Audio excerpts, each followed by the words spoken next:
Vous êtes de plus en plus nombreux à nous suivre et à participer à l'évolution de la chaîne Afrique N24, et sincèrement nous tenions à vous en remercier.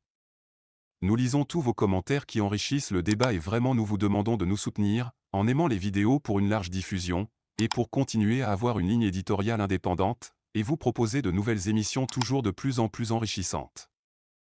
Ne restons pas passifs, soyons actifs. Merci et à bientôt. Mali. 63e anniversaire d'indépendance. Sobre célébration du 22 septembre. Lors de son discours à la nation à l'approche du 63e anniversaire de l'indépendance du Mali, le président Assimi Goïta a souligné que grâce à la nouvelle dynamique engagée après le retrait de la MINUSMA et les opérations militaires en cours, le Mali regagnera sa souveraineté sur l'intégralité de son territoire. Il a ajouté que, conformément à la résolution 2690, le gouvernement malien veillera à ce que les forces de défense et de sécurité soient redéployées de manière effective et que les services sociaux de base soient rétablis sur l'ensemble du territoire national. Cette démarche est d'autant plus urgente que la deuxième phase du retrait de la MINUSMA nécessite un suivi minutieux dans les localités de Douanza, Ansongo, Aguelok, Kidal et Tessali, et ce, avant la date butoir du 31 décembre 2023. Écoutons le président Assimi Goïta dans son discours à la nation du 22 septembre 2023.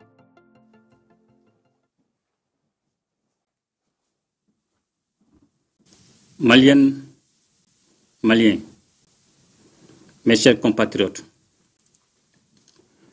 demain 22 septembre 2023, le peuple malien célèbre le 63e anniversaire de l'indépendance de notre pays. Le premier sous la 4e République. Ceci m'offre l'heureuse occasion de m'adresser à vous avec fierté et reconnaissance. En ces jours de souvenir, nous rendons hommage au président Modibo Keïta, à ses compagnons, à tous les martyrs qui ont, par leur lutte mémorable, conduit le Mali à sa libération et tracé la voie de la souveraineté. Maliennes, Maliens, mes chers compatriotes, depuis la rectification de la transition et la tenue des assises nationales de la refondation, notre pays a engagé des grands chantiers de réforme, répondant ainsi aux préoccupations soulevées par le peuple dans les domaines de la sécurité, de la gouvernance de l'État, de la justice et du développement socio-économique. Maliennes, Maliens, mes chers compatriotes, ayant pris conscience que la survie même de notre État dépendait de la question sécuritaire, les autorités de la transition ont opéré des choix stratégiques majeurs qui ont permis l'amélioration de nos capacités opérationnelles et la montée en puissance de l'armée. Suivant notre nouvelle vision de l'outil de défense, celui-ci a connu une mutation en profondeur, d'où un changement radical de mode opératoire dans la lutte contre les groupes armés terroristes, dont les actions perfides ne consistent de nos jours qu'à s'attaquer aux populations civiles innocentes en guise de représailles des lourdes pertes que leur infligent les forces de défense et de sécurité. En témoigne la dernière attaque lâche et barbare contre le bateau Tombouctou dans la localité de Bamba. Aux familles endeuillées, je présente les condoléances de la nation et souhaite prompt rétablissement aux blessés. Les attaques ainsi dirigées contre les populations civiles, de même que celles contre les femmes, ne resteront pas impunies. À ce jour, une enquête est déjà ouverte par la justice malienne. La nouvelle politique de défense intègre les citoyens dans un système plus adapté aux conditions d'un pays faisant face à des menaces sécuritaires multiformes. C'est pourquoi le gouvernement a restauré et amélioré le service national des jeunes. Il a également pris un décret sur la réserve des forces armées et de sécurité. Aussi, la nouvelle constitution prévoit la mobilisation aux côtés des forces armées et de sécurité de tous les citoyens âgés de 18 ans au moins pour la défense de la patrie. Maliennes, Maliens, mes chers compatriotes, après 10 ans de présence des forces étrangères sur notre sol, nous avons compris que la logique était plutôt d'entretenir l'insécurité et de nous maintenir dans la dépendance. C'est la raison fondamentale pour laquelle le peuple malien a décidé de prendre en main sa sécurité. Avec la nouvelle dynamique consécutive au retrait de la MINUSMA et les opérations militaires en cours, le Mali recouvrira sa souveraineté sur l'ensemble de son territoire. À cet effet, en application de la résolution 2690 du Conseil de sécurité des Nations Unies, le gouvernement de la République du Mali veillera au redéploiement effectif des forces de défense et de sécurité, ainsi qu'au retour des services sociaux de base sur l'ensemble du territoire national. Cela est d'autant plus urgent que la deuxième phase du retrait de la MINUSMA devra faire l'objet d'un suivi rigoureux dans les localités de Douanzan, Ansongo, Aguelhok, Kidal, Tessalit, au plus tard le 31 décembre 2023. Ce processus ne saurait se finaliser sans contrainte. Toutefois, j'invite les populations à resserrer les rangs autour des femmes dans l'accomplissement de cette mission décisive.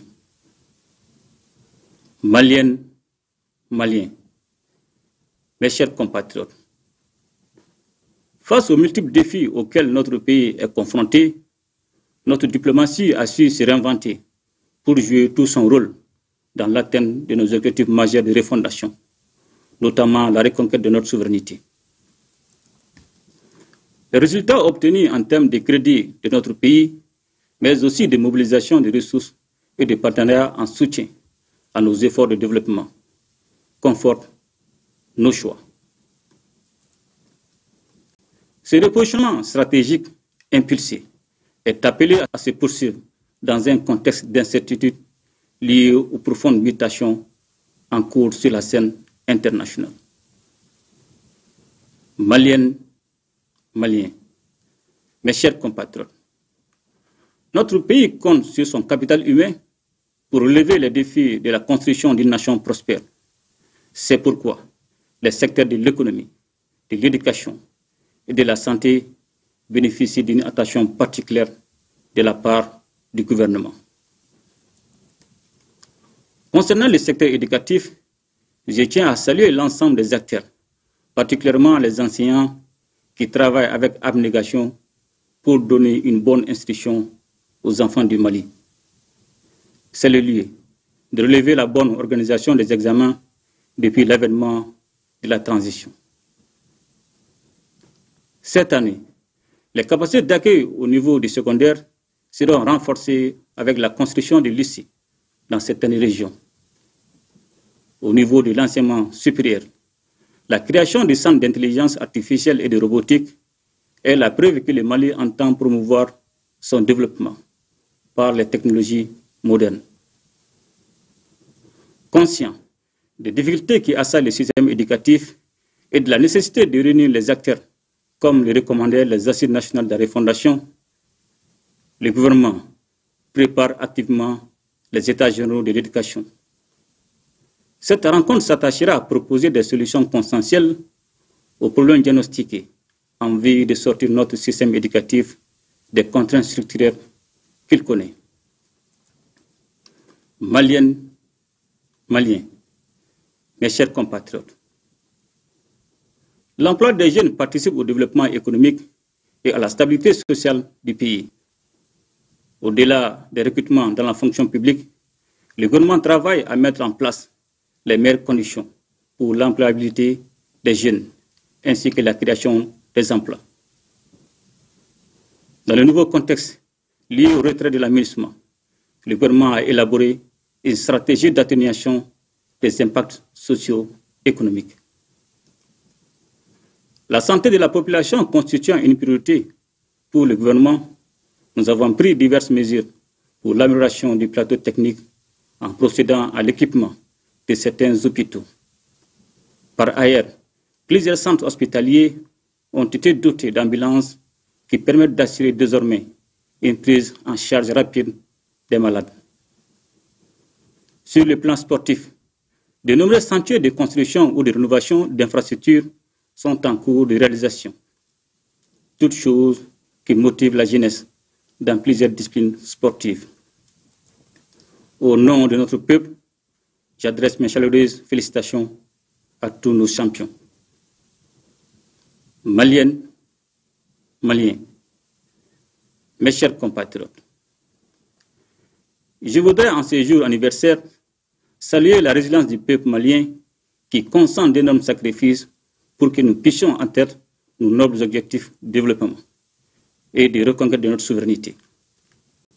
Aussi, le gouvernement est à pied d'œuvre pour résoudre les problèmes liés à l'approvisionnement de la population en denrées de première nécessité et de la fourniture des services sociaux. Je voudrais également saluer la signature du pacte de stabilité et de croissance entre le gouvernement, le patronat et les syndicats de travailleurs. La signature de ce document si important démontre le souci de l'ensemble des acteurs de mettre la stabilité de l'État au-dessus de tout et de créer un climat social apaisé, gage de développement socio-économique auquel nous aspirons tous. Maliennes, Maliens, mes chers compatriotes, le Mali vient d'adopter un nouveau code minier accompagné de la loi sur le contenu local.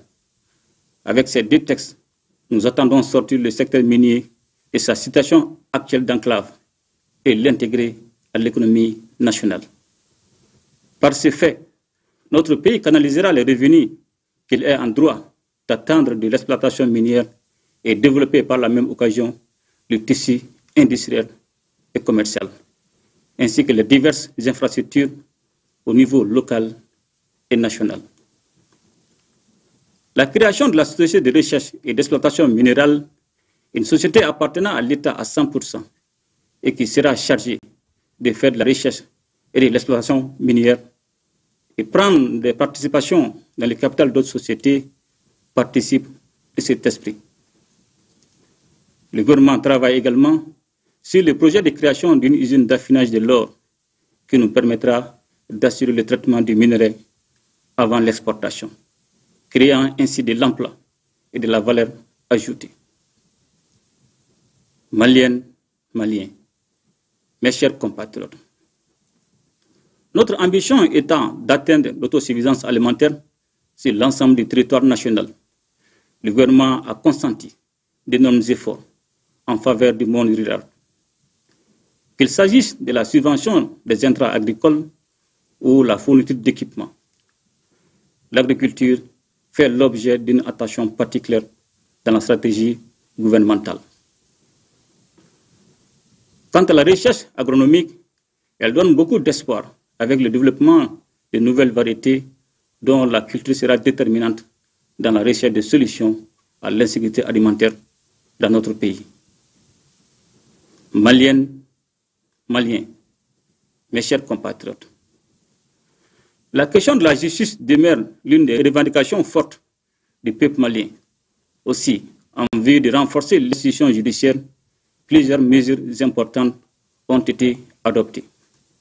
Il s'agit entre autres de la création de plusieurs structures spécialisées, notamment le pôle national économique et financier, le pôle national de lutte contre la cybercriminalité, les parquets spécialisés au niveau du pôle judiciaire, spécialisé de lutte contre le terrorisme, la criminalité transnationale organisée, l'agence de recouvrement et de gestion des avoirs saisis ou confisqués. Dans le but de renforcer le personnel du secteur, il convient de noter les vagues de recrutement d'auditeurs de justice et de surveillants de prison au titre de l'année 2022 et le recrutement de greffiers en chef au titre de l'année 2023. La lutte engagée contre la corruption va se poursuivre avec détermination. Toutefois, celle-ci doit s'accommoder du respect des règles de base qui exigent une bonne distribution de la justice. Et je voudrais, en cette circonstance, saluer les partenaires sincères du Mali, singulièrement la Fédération de Russie, dont les efforts et l'accompagnement nous ont été fort utiles pour la préservation de notre souveraineté dans un contexte national, régional et international, marqué par des tensions multiformes sur fond d'intérêts divergents. C'est aussi le lieu de réaffirmer aux femmes la reconnaissance de la nation et la confiance de la hiérarchie militaire pour leur engagement constant dans la défense opérationnelle du territoire et la préservation de notre souveraineté. En définitive, je salue la sagesse et la détermination du peuple malien dans toutes ses composantes, sans lesquelles les bases institutionnelles du Mali Koura auraient difficilement pu être érigées. Bonne fête d'indépendance à toutes et à tous. Vive le Mali Koura. Qu'Allah bénisse le Mali et protège les Maliens. Je vous remercie. Nous voici à la fin de ce bulletin, et nous espérons vivement qu'il vous a été agréable. Nous sommes impatients de recueillir vos impressions, alors n'hésitez pas à nous les partager dans la section des commentaires si vous avez trouvé ce bulletin informatif. En outre, nous avons remarqué que de nombreux spectateurs n'ont pas encore souscrit à notre chaîne. Votre soutien est crucial pour nous permettre de continuer à créer du contenu captivant pour l'Afrique des libertés. Pour nous encourager, veuillez cliquer sur le bouton j'aime. Exprimez votre soutien en appréciant et en partageant cette vidéo afin d'aider l'algorithme YouTube. N'oubliez pas non plus de vous abonner et d'activer la cloche de notification pour être tenu informé de nos prochains bulletins d'information. Dans notre engagement continu à promouvoir le progrès positif en Afrique, nous vous remercions de nous suivre. À bientôt. Likez la vidéo si ce n'est pas déjà fait. Laissez aussi votre point de vue en commentaire. Abonnez-vous et cliquez aussi sur la petite cloche de notification pour ne rien rater de nos prochaines vidéos. N'oubliez pas de partager aussi la vidéo et de la liker.